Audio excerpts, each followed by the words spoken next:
O'zbekistonning 9 ta hududida sel kelishi xavfi e'lon qilindi. Assalomu alaykum aziz muxlis, kanalimizga xush kelibsiz. Videodan to'liq xabardor bo'lish uchun video ostiga like bosib obuna bo'lishni unutmang.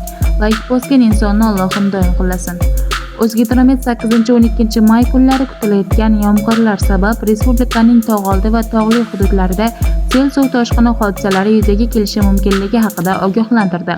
Qayd etilishicha, Qashqadaryo viloyatining Yakkabog', Dehqonobod, Chiroqchi, Kitob, Shahrisabz, Qamashi va G'uzor tumanlarida, Surxondaryo viloyatining Sariosiyo, Uzun, Oltinsoy, Denov, Boysun, Sherobod, Sho'rchi, Qumqo'rg'on hamda Muzrabot tumanlarida sel kelishi xavfi mavjud. Shuningdek, Samarqand viloyatining Urgut, Samarqand, Bulung'ur, Nurobod, Qo'shrabot, Kattaqo'rg'on, Payariq, Jomboy va Ishtixon tumanlarida, Navoiy viloyatining Xatirchi, Navbahor, Nurota, Konimix va Karmana tumanlarida, Jizzax viloyatining Zomin, Baxmal, G'allaorol, Sharif Rashidov, Forish va Yangiobod tumanlarida ham sel suv toshqini hodisalari kuzatilishi mumkin.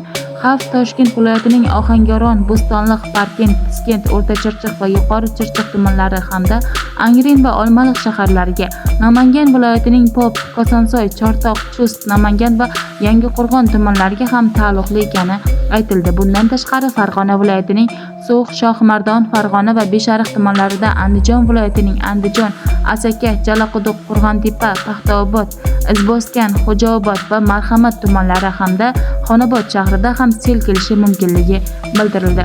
Bizda hozircha shular. E'tiboringiz uchun rahmat. Bizni kuzatishda davom eting.